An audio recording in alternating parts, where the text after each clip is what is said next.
Good morning. Hello, everyone. Thank you for joining us again for another episode here of Bridging the Leadership Gap. My name is Florin and I'm so delighted to spend this morning with you together with my teaching partner, Alena Florin. Welcome, Alena. Hi, Florin. Good to be here for the final episode this year, as we promised, right? Absolutely. And I'm so excited about this topic. This is a little bit unusual. This is not necessarily something we're usually talking about and covering, but I think it's the time of the year that um, at least in my experience, I have found that the core belief around this is that if we can maximize the time that other people waste, that will give us an advantage. So I would just want us to have a conversation about how do you plan for December, how do you treat December, how do you start your year. I'm going to share my journey and kind of some of the things I learned, and maybe we give some value to our viewers. Sounds good. So it's going to be very relatable to, I think, regardless what kind of position you have, your job, your industry, it's just wrapping up the year and how to do it in a good note. And we will share practices from our personal experiences as well, what works for us. So maybe it will give inspiration to people who listen to us. Absolutely, yeah. So, like one of the things that I used to do that was before COVID that really helped me kind of stay grounded and more or less was a practice that I think I need to get back to. But COVID came and then our son and then priorities shifted. I know you have kids, so it's not easy to do that. But there was something that I've done every year in December together with my wife. Actually, we took a weekend away. So we would go to one of these spa hotels on the west coast of Sweden, and we just spend the weekend there. With, I mean, we had our phones with us, but we wouldn't use the phones. We wouldn't take in any new information. It is only going to be about reviewing the year and setting the intention about what it is that we want to create, in our lives, and in the next year. And for me and her, it was such a powerful exercise because we were like each of us writing down in our notebooks more or less how we're gonna spend our it was the birthday or the wedding celebration like 3 or 5 years from that moment.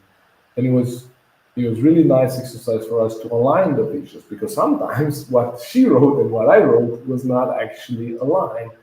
And so, on a personal note, that was one of the most powerful exercises that I could have done, and I've done for a while, during the kind of Christmas season or during the holiday season. It was, yeah, it was a time for us to reconnect and to reassess. So that gave us a head start in the next year. What's your practice? How do you spend the holiday season? I know that could mean a lot of things because depending on where you're at and what people celebrate, it could be a month of celebration, it could be a week. Like, so what's your practice? How do you deal with Do you December? really want to know how my December looks like? Pretty chaotic with three kids and different activities at school. But you mentioned one thing that location might define as well how we treat time. And I'm in Malaysia now, and it's summer. So, and I was born in like between seasons, right? So I used to the fact that, okay, December, it's winter, and then it's time to kind of to come down, to reflect, to plan, and that was a common practice across different industries I worked in, and in Sweden as well when I used to live there. But then I started thinking a lot about the perception of time as well, that actually it's not necessarily to do reflections and plan for the future and to do these alignment practices in December. We just make it easier for us because it's a natural concluding or wrap up of the year.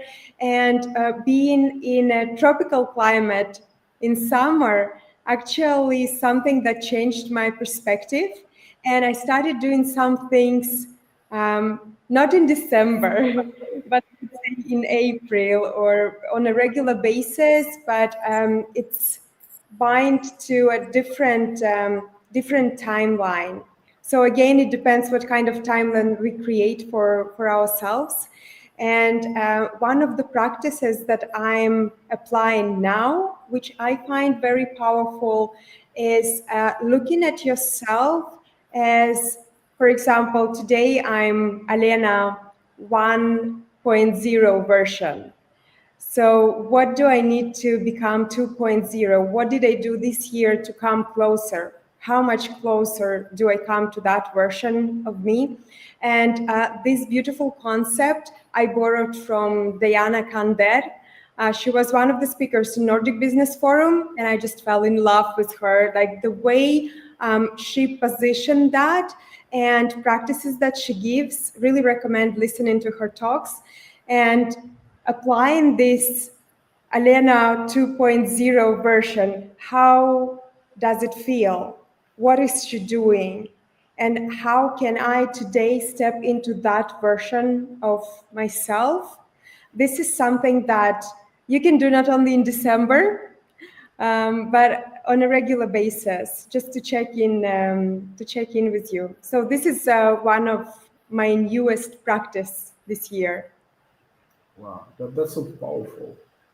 And how that resonates with me is that I'm thinking, like today, there are people that have the results that I want, that have the same number of hours in a day, but they must be doing something differently. So the Florin 2.0, how is Florin 2.0 spending his time? How is Florin 2.0, if we go on with that framework? How is Florin 2.0 spending his Christmas Day? If we just want to take one day, how is Florin 2.0 spending his birthday? I have found that the you know there is two perspectives. Whenever I walk leaders through exercises like that to more or less look at the future, visualize. There is two versions of that. One is an important day. That meaning, if you Christmas is an important celebration for you, that's it. If New Year is something important for you, that's it. Maybe your wedding anniversary. I like to look at the birthday, right? So if you think about your birthday and how Alena 2.0 would spend her birthday, that tells us a lot about what you value and your priorities and how you would actually like to spend that, because that's an important day and most people can think about that. They can visualize a birthday. Okay. And the second type of picture is any given Tuesday. Okay, so how Alena 2.0 spends her birthday, but also how Alena 2.0 would spend any given Tuesday in 2026. Right? Because that's what we're talking about here. People may have an image of how they spend their Christmas, or they're thinking about the New Year, or they're thinking about what they want to do with the team. Maybe the Christmas dinner that I know it's, Julbord, it's something very popular here in the Nordics. But how you will spend any given Tuesday in December is going to either put you in a position to actually have a head start in 2025, 2026, or whatever the next framework is. If we work with the new year right now, because at least here in Europe it's December, so we can see there's a new start, there's a closing of this season in December, there's a new start, a new season starting in January. But if you are in a different calendar, maybe that start and and of a new season, it's in a different month for you, as you say, it's in April, for example. But it doesn't really matter. There's a closing of a season and there's an opening of another one. And this is usually a time for us to maybe take stock of what we've done, maybe some of the things that we want to do differently. But what I have found is that if we're able to maximize the time that people are wasting in these periods, actually we get a head start. And where did I get this idea is that I don't remember where I heard this, but there was a metaphor saying, I think someone made a statement like, I can beat any Olympic athlete in the 100-meter run. I can beat them. I'm not a faster runner. I'm not fit at all. But if you give me an 80-meter head start, I can beat them. I can run the 20-meter, faster than they can run the 100-meter. So what we're saying is, whatever the start of the season and the end of the season is for you, if you're using that time to get a head start, right, you're gonna beat any athlete. You're gonna beat, the faster runners. And so, for me, December or the in summertime in the Nordics as well, when July no one does anything, everyone takes 4 to 6 weeks off. That's when I'm building my competitive advantage. That's when I'm taking a head start, and that's where this being kind of my learning model that happened, on my journey. That's kind of how I developed my skills, and while I was still kind of in the job, I used these dead times, the lunch break, the commute time, all these things that added to something, and then it created an advantage. Does this make sense to you at all?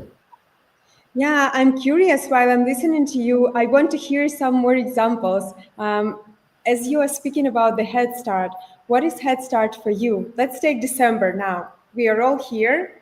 So, what is the Head Start? How do you create this for yourself? How does it look like? Yeah, so Head Start is actually, I am closing the projects that I have open. So there are other projects that either are gonna continue in 2026, or there were things we tried, and then now we're gonna just put that on the side and then try and do something else. So one of the things that I have found is, if we leave unclosed loop or open loops, and we try to pick that up in January, I have found that, at least for me and kind of the people that I work with and the clients, it's not an easy task to remember in January. If we want to do the closing of the Q4, the quarter in January, how am I going to remember what we've done in the beginning of October? Right? October, November, December being the quarter. So I make sure that I am closing the big things, the big project, everything that needs to be closed before the kind of end of the month rush, or before the 16th, the 17th, the 20th, because that closes the loop. And that way, and if people go home with an open loop, they're gonna spend 2 weeks on their winter vacation and come back in January. Like, how are we gonna really re-engage them after this break? And what I found is that we wanna take the time now to already plan things in the first week of January. So when we come back, we don't have to wonder like, oh, what am I gonna do? What am I gonna do in the first week? How am I? What am I gonna work on? What are gonna be our priorities for next year? So what I'm doing is I'm spending, I'm spending these when people are kind of slowing down already. My clients are slowing down already, and I'm not gonna have a lot of engagement, a lot of coaching sessions. Those would be things that they want to, talk in January. Then I'm using this time to, kind of close the loop on where we are. Already do my planning. If I look at my calendar, I already have things planned in January to already April that I know are going to happen in my calendar. So I'm taking this time to close the loop on what has happened and to already set the things on my calendar.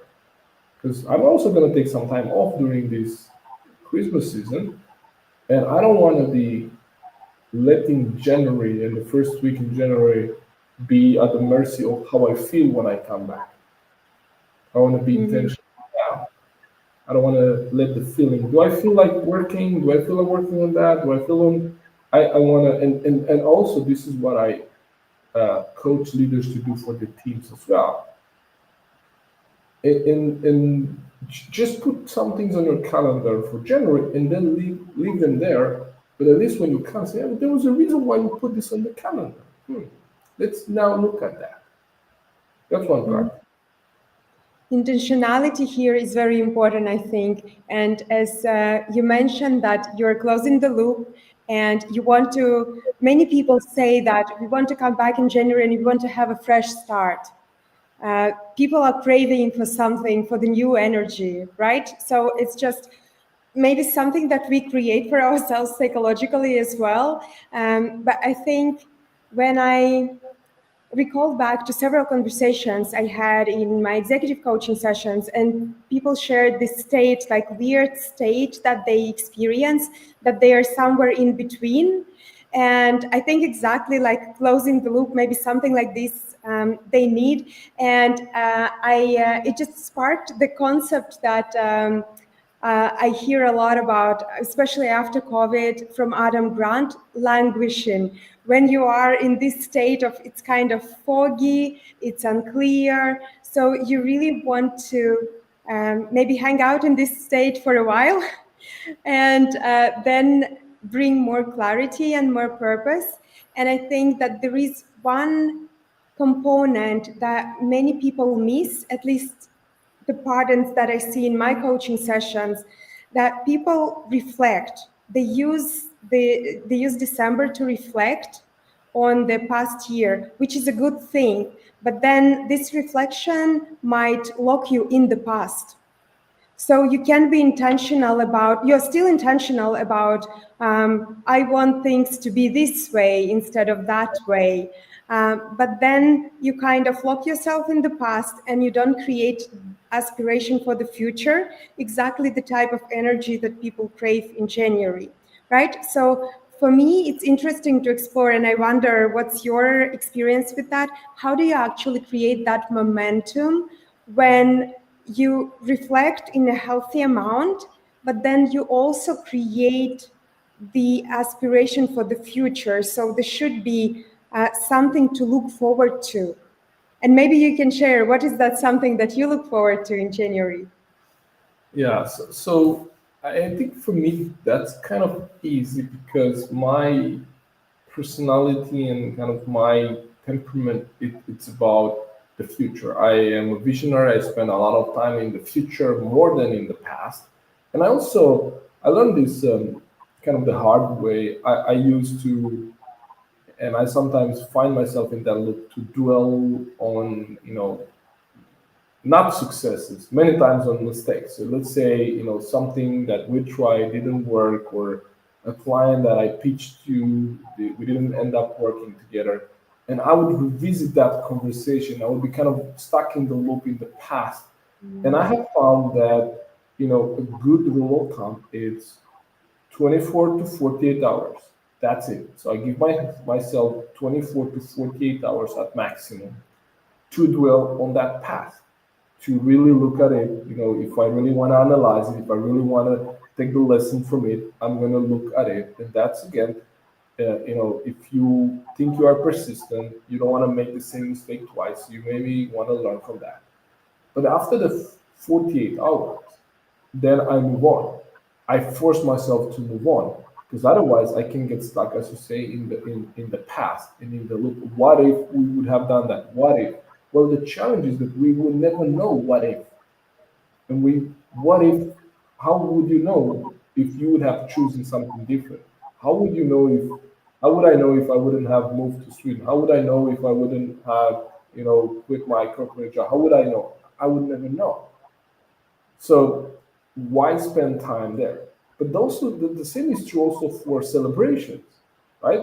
So now we just had our kind of annual Live to Lead event in October, like celebrated, great.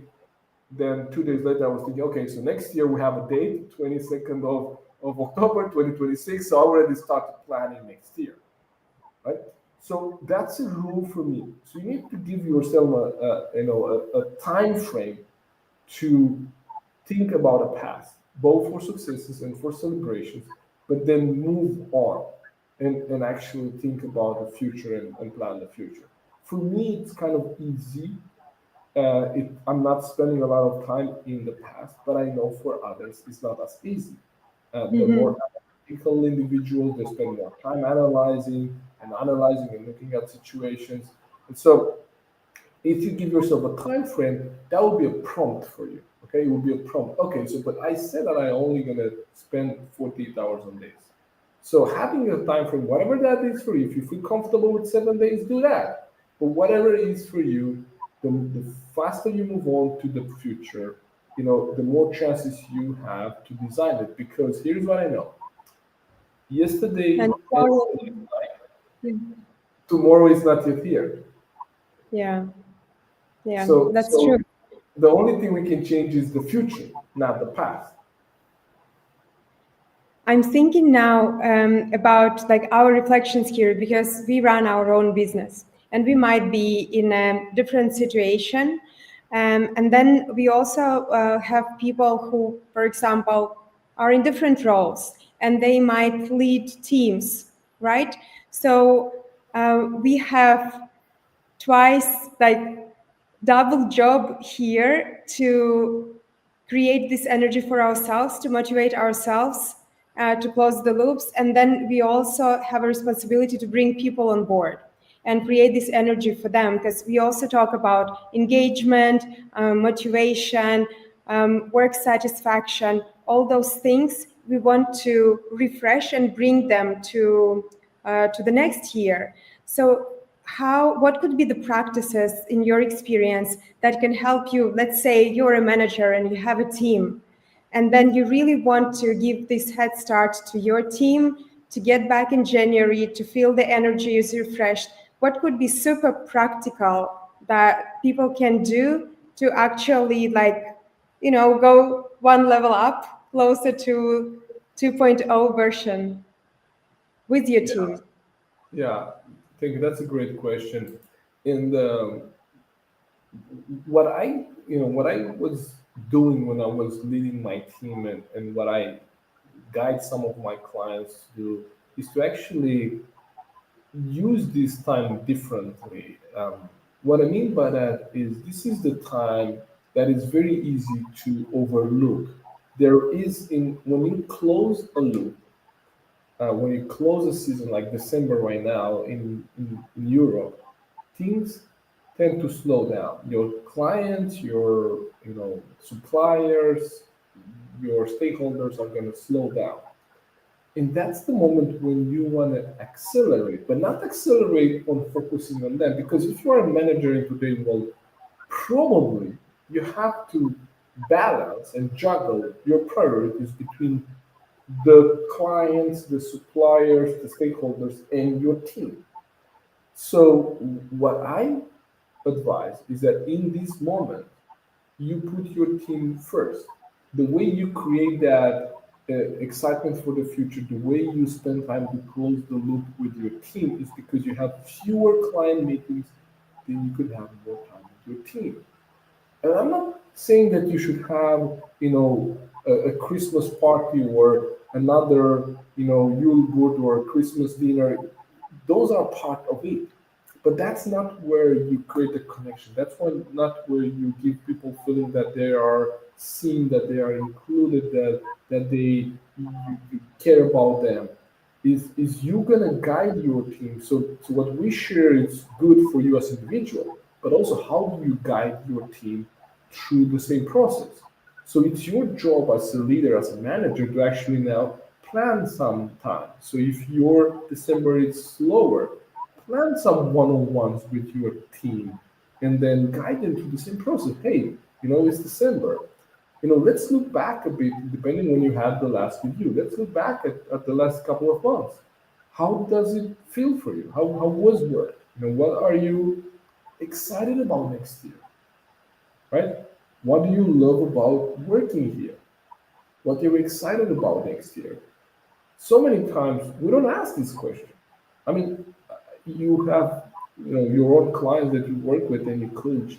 So how many times do they tell you, well, Alena, I'm asking my team what they are excited about next year, and here's what they tell me. I have one client like this.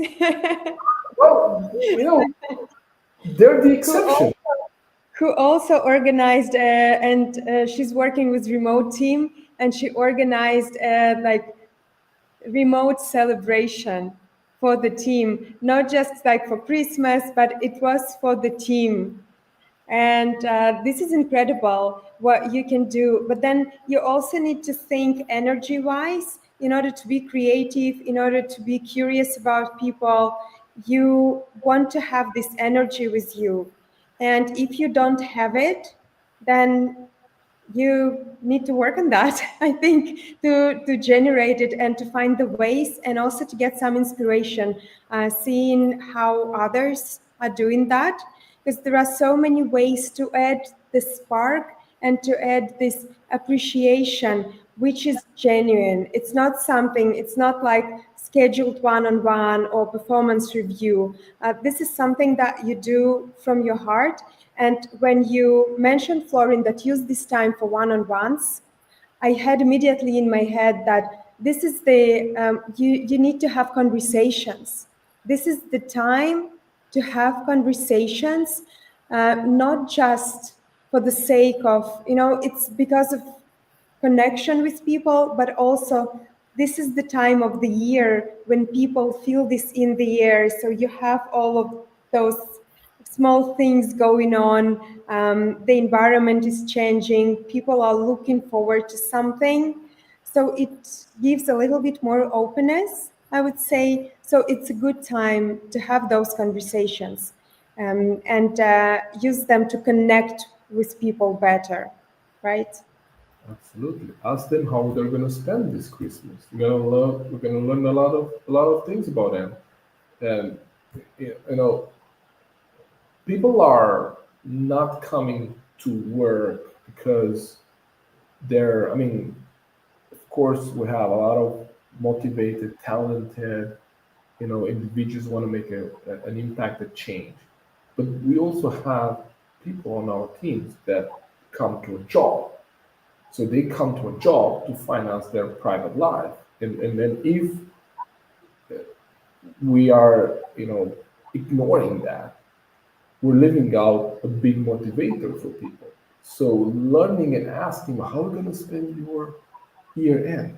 Are you going back and visiting your family if you're an international, or are you spending with friends? Are you traveling? How do you? It tells us a lot about their priorities and then their private life, which allows us to then be able to motivate and adjust the work situation to that. So if someone tells you, now, we're going to have a child. Oh, okay. So I'm taking a mental note about that. Or I'm visiting my family in Romania. My parents are retired. My mom has some health issue. That's not, I'm just making up a situation. She's healthy, and I'm glad for that. But let's say I'm making that and I'm sharing that with you, and you're my manager, and making mental notes. Okay, so Florin has a family in Romania, a mom that may have some health issue. So perhaps it would not be a bad idea for me to consider that maybe he would need to travel to take care of his mom. Maybe he would need to relocate his mom. Maybe he would need some time off. Maybe he would need to work remotely. Maybe it would not be a bad idea for me to check in with him in January. How is his mom doing? Like, nothing very complicated, but that's how you say that's where connection is made. That's what actually motivates people. That's how we can use this time that otherwise would be, I would say would be wasted, because we can get busy with doing more work or trying to close the books or something that we think it's um, needs to be done right now, or maybe people put things on our agenda. But I'm really, if I if I if I share kind of my story, if I look back at my life, I can see a pattern that when I got introduced to this topic of leadership, that was back in 2012, 2011. I was in Romania working for an automotive company, commuting for about 90 minutes one way by bus at the very kind of start when we moved our offices to that new location and I started to commute. I got motion sick. I couldn't really, handle the entire journey. But then my body get used to that. And then I started to read. And while my colleagues were reading newspapers and magazines, I was reading books. While they were listening to music, I was listening to audiobooks. I was listening to podcasts. I was listening to, you know, tapes and CDs and cassettes, whatever I had. I moved to Sweden, and when I moved to Sweden, I started to commute by car, 25 minutes one way, and then we had this 42 minutes lunch break. That was everyone got it. Like I didn't need 42 minutes to have my lunch. If I had the lunchbox, I could eat in 20 minutes, and I would use the other 22 minutes left to again study on the subject that I was interested in. At one point, I made a calculation. If I added the 25 minutes one way and then the lunch break, it would be about 90 minutes a day that I dedicated to leadership, development. And in a year, it was about 300 hours. If you just take 200 working days, it's like 300 hours in a year. It gives you perspective. Exactly, right? So when I say your advantage lies in utilizing, maximizing the dead times or the time that other people waste. This is what I mean. In between Christmas and New Year's, at least here in Europe, there is a golden opportunity. There is a golden opportunity. Things are very, very quiet. You can definitely spend your time, and have some nice activities. I like cooking and I do that. But when our son takes a 2 hour nap during the day, I'm back at my computer. I'm picking up a book. I'm picking up something. I'm very intentional about how I spend that time because I know if you think about someone becoming an expert in a topic, there is some, numbers out there. They say if you study a topic for 5 years, you will be an upcoming expert. If you put 10,000 hours in a topic, you are an expert. And think about that. Like there was 300 hours, and that was like 2017, 2018, like so it's 6, 7 years ago, or seven, 8 years, right? So that it's like a few thousand hours already. So that's why I'm excited when I say don't waste December and start 2026 by design. I'm saying that you could actually use this time. And if you use this time with your team, use it to close the loop. Don't leave anything open. Don't, you want them to go home on their holiday with clarity about how the year was, where they were, and where you want them to be or where they need to be or where they want to be in January. So when they come back, they know where to start. But also that recently I saw a diagram in they were taking these I think I don't know how it's called. It's a brain scan, and they were looking at when you're actually doing work that is not related with your cognitive areas, your creative mind, gets ignited. So, more, for example, if I do the dishes, okay, or if I iron a shirt, or if I cook, I don't have to think consciously in the cooking process, right? I'm just, my hands are doing things, especially if I do something that I know how to do. I don't have to think into every single detail. That's when my mind goes on and now processes my experiences, finds solutions to the challenges that I have, and goes on and actually, you know, um, processes all the information. So if I took December to set a target, to set an intention for January, and then during December I take a walk, I walk my dog, I play with my son, I do some cooking, I do some stuff. My mind is already going to work on my January target, on my January objective. How intention works, right? So this is when we get the best ideas as well. It's not from thinking harder or trying harder, but it's from doing things differently. And I loved your example with putting numbers on the amount of hours. I think it's really like every time when we put numbers, it gives perspective. It's so powerful. And I was thinking that it's important not to look at it like from the mental perspective, not to look at it as I'm adding something on the top of everything I already have. It's not about that at all, but it's about doing things differently. What is that you are going to do differently, not on the top of everything else? And I think that this mental shift is also very powerful and exactly something that allows you to move closer to the version, like to the next version of yourself. Absolutely. And I think you made a really important point there. It's not about adding something to our agenda. It's not about adding more work. It's about um, how do we maximize, how do we utilize what we have, and what needs to be done differently for us to get to the version 2.0. There's a couple of principles here, and then this brings up another exercise that I usually use at the end of the year, and I coach my clients through it.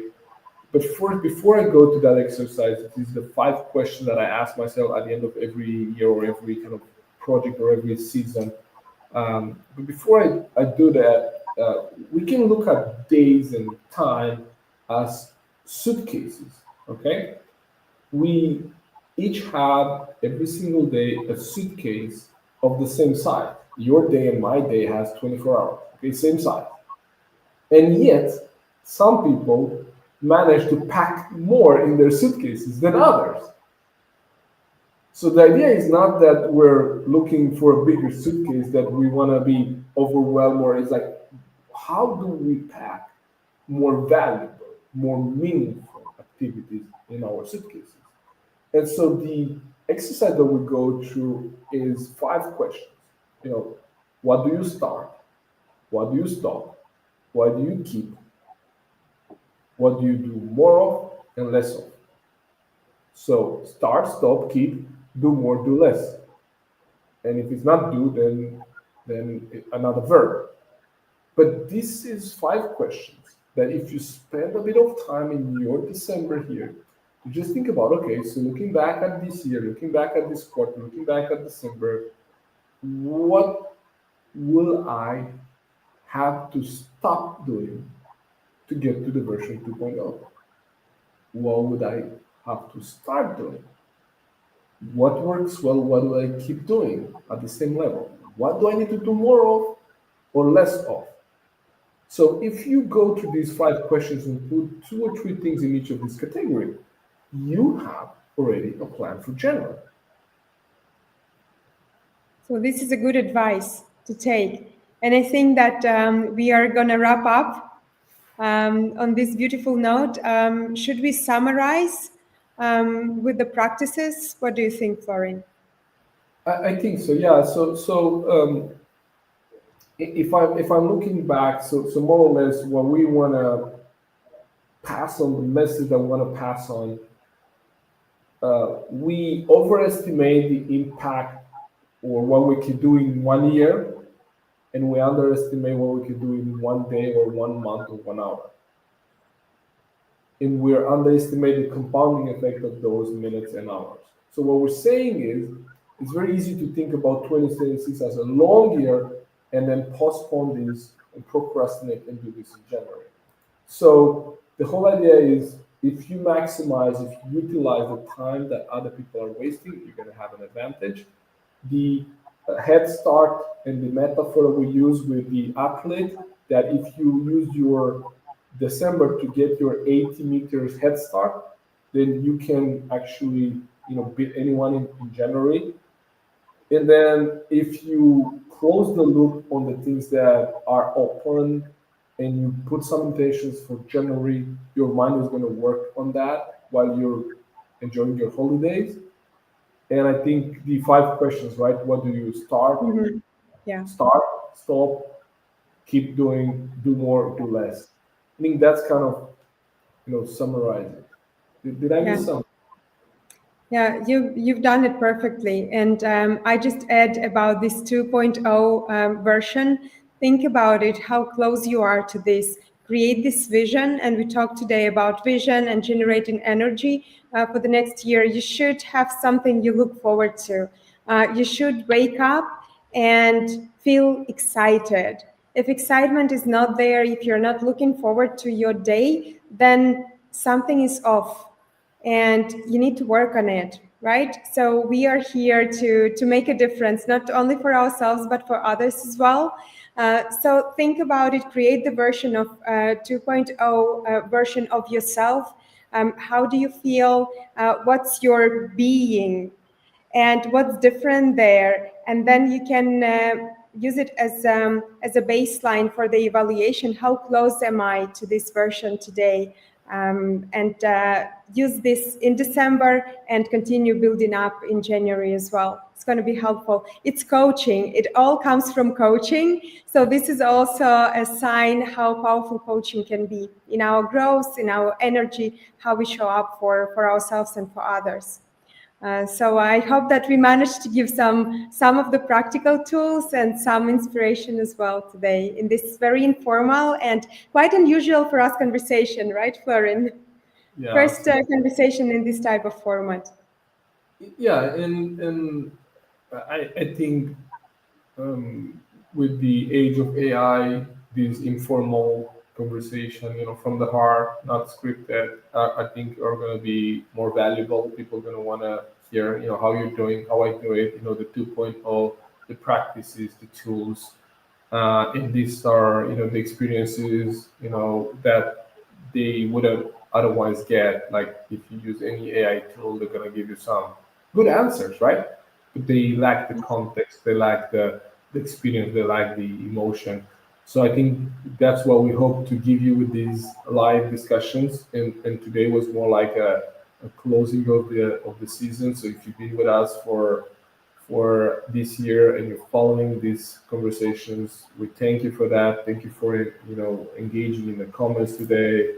I seen Kemi, Muhammad, Vedran. Thank you for joining us today and engaging with us. I hope this added value to you, and we look forward to see you in January. We don't have a date yet, but we're definitely going to have something in January, and then we're going to build on this. But before now and then, we wish you a very, I'm not gonna say productive, but we should a lovely, end of the year. Use this time however you want, but you can also, spend some time into creating, the vision that you want for 2026 and the version 2.0. I would suggest you may want to do that. Thank you for tuning in. Thank you, Elena.